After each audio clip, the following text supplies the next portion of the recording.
My graduation dinner was supposed to be simple. A few photos, a cheap restaurant downtown, my parents pretending we were a normal family. But 10 seconds after we sat down, everything snapped. My grandpa, the one person who'd ever looked at me with real pride, raised his glass and asked Lisa, "Are you using the $850,000 I set aside for your education?" The fork slipped from my aunt's hand. My parents went stiff. And me, I felt the room tilt because I'd never heard of any fund. Before I take you into what happened next, tell me where are you watching from, and when you hear the rest, what would you have done if your future was stolen without you knowing?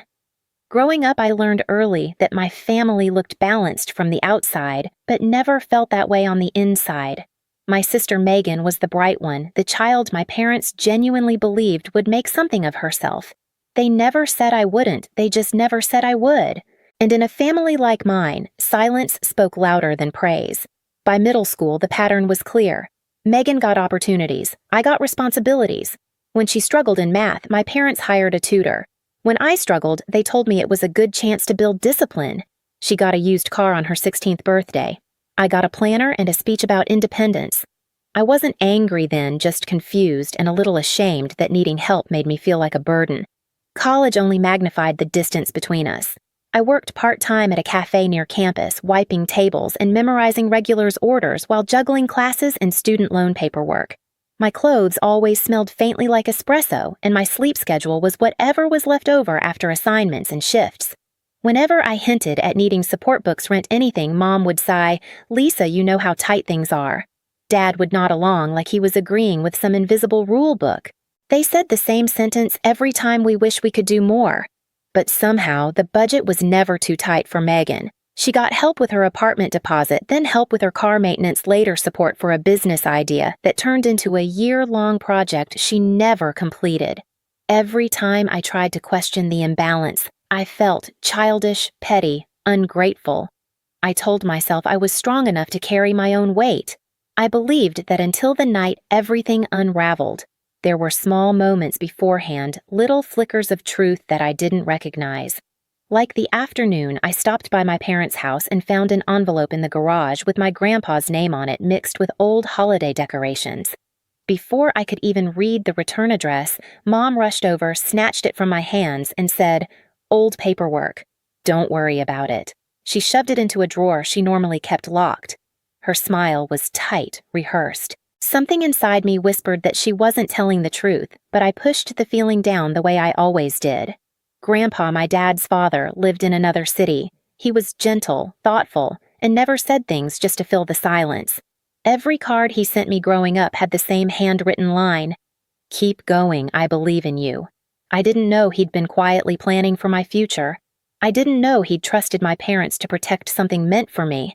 And on the night of my graduation dinner, I still didn't understand why Dad kept checking the door like he was waiting for something or someone to arrive.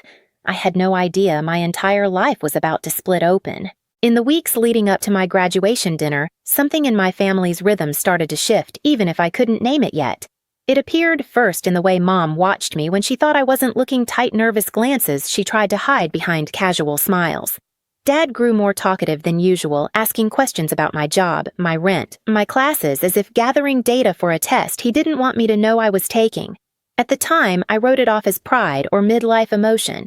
They were finally seeing me graduate. I thought maybe that softened something in them. Then, Megan showed up to family lunch one Sunday in a new SUV, the kind with leather seats and a dashboard that looked like a small spaceship. When I asked how she afforded it, she laughed and said her business investment had finally paid off. She didn't explain further, and Mom quickly changed the subject, complimenting her nails, her shoes, anything to keep me from circling back. I let it go, but the questions simmered in me like a slow boil. A few days later, I stopped by my parents' house to return a mixing bowl Mom insisted I had. While walking through the garage, I noticed a plastic bin pushed behind old camping gear.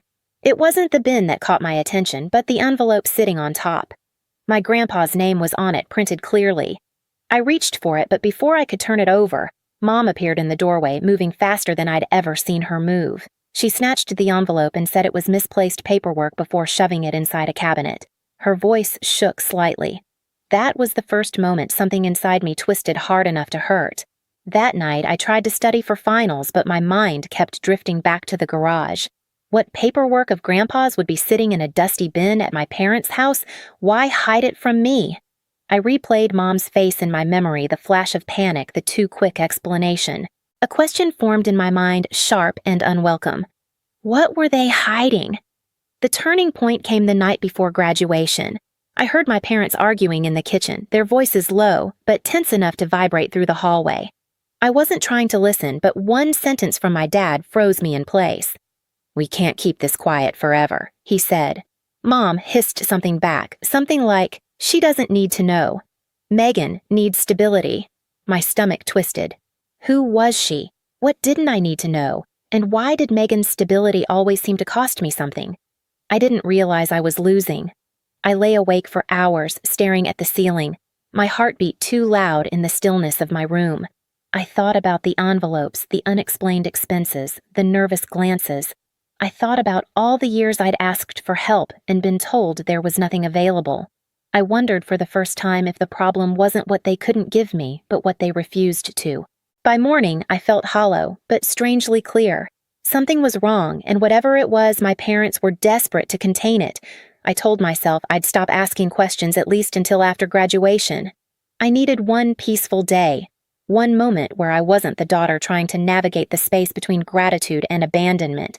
But peace wasn't waiting for me. Something else was.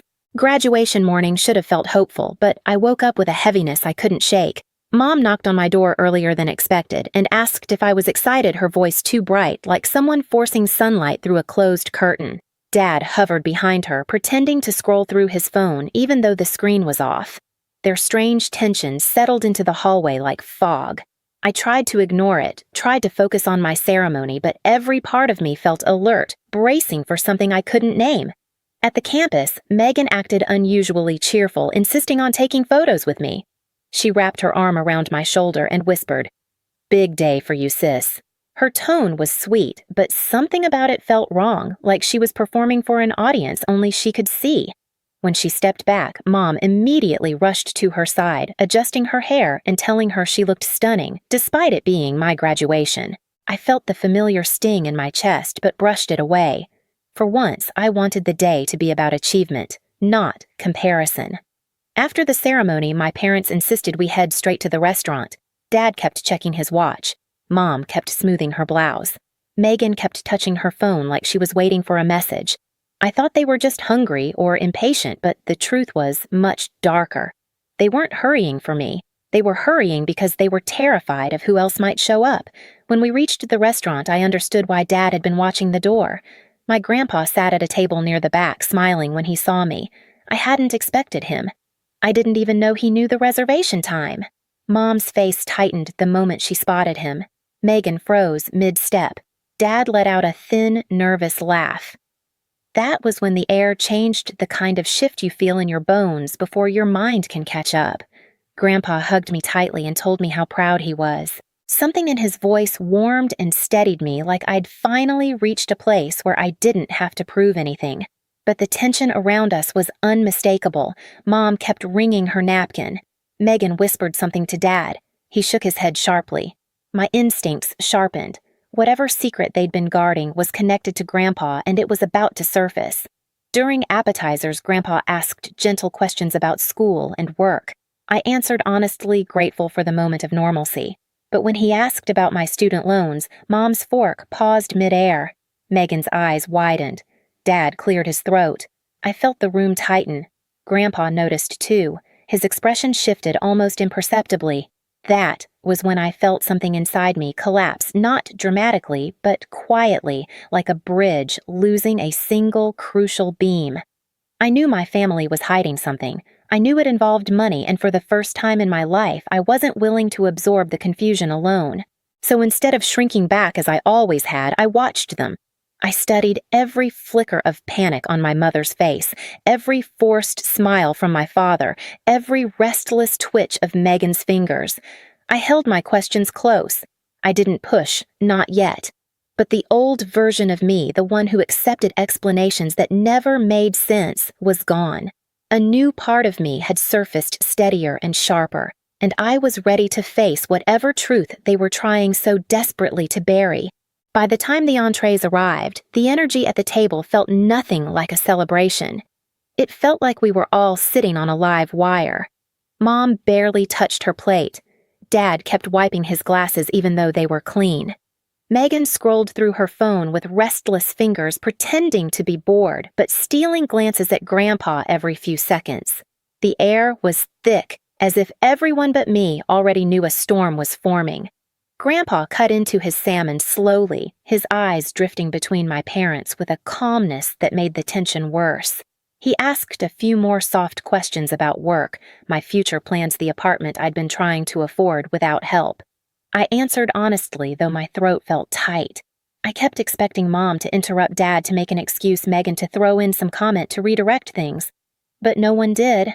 They were waiting, bracing, worrying about something I couldn't see. Then Grandpa wiped his hands with a napkin, straightened his back, and lifted his glass like he was giving a toast.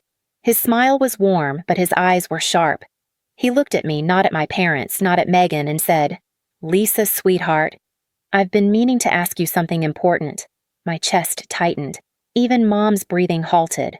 Grandpa held his glass midway and finished the question that would split my life into before and after.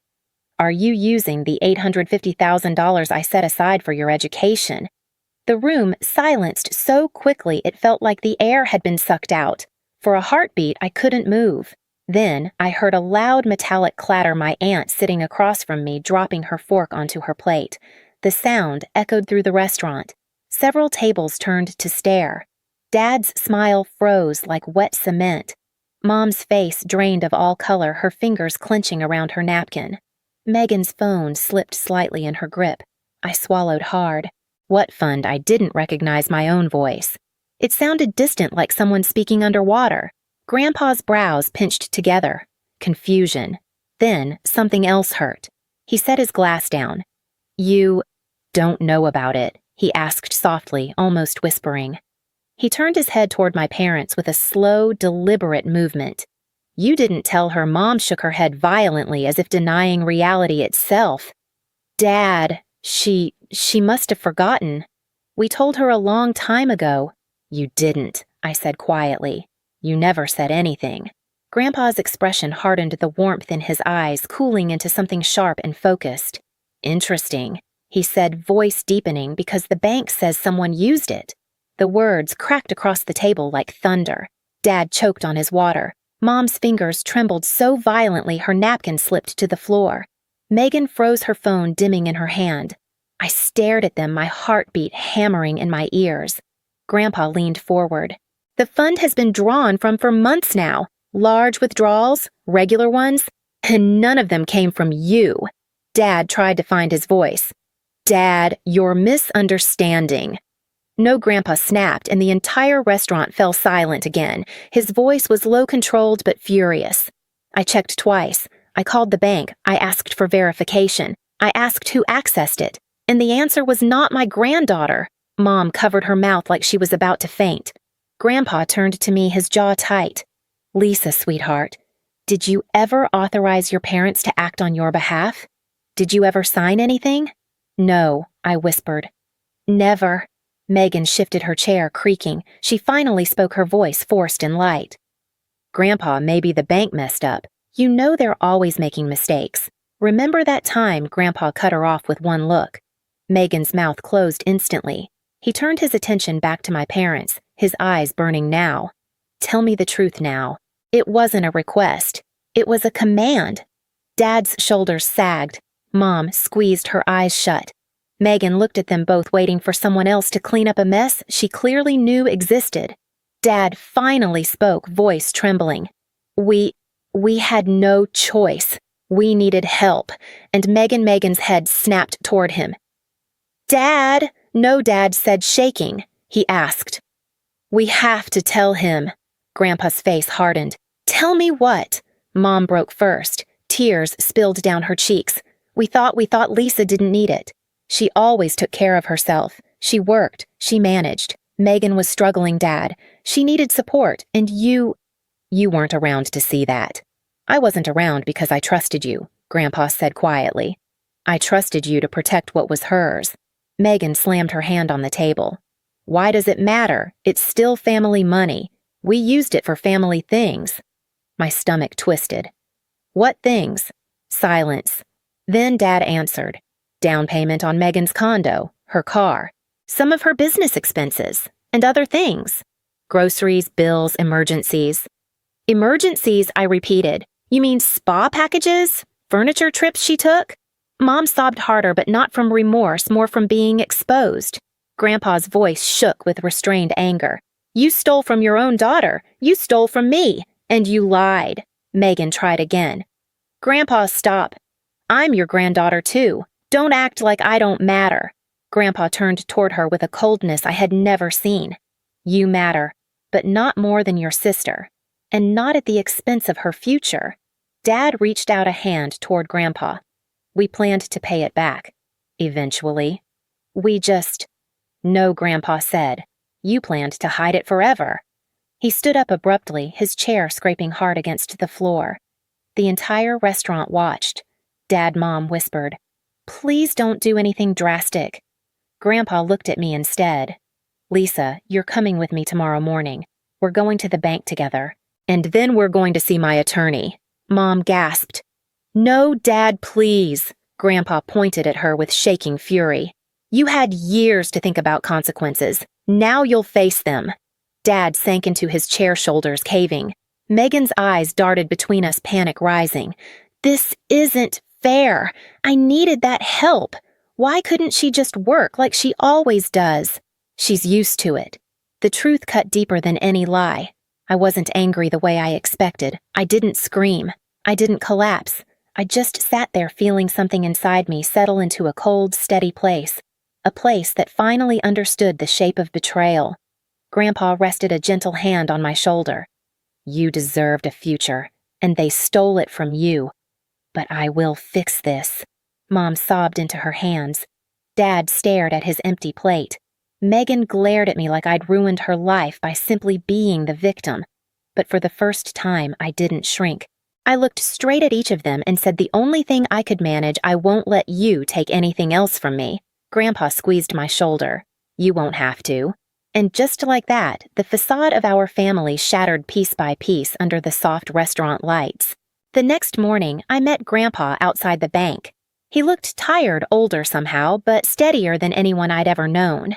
Inside, the manager confirmed everything, the withdrawals, the signatures, the pattern of access that pointed directly to my parents.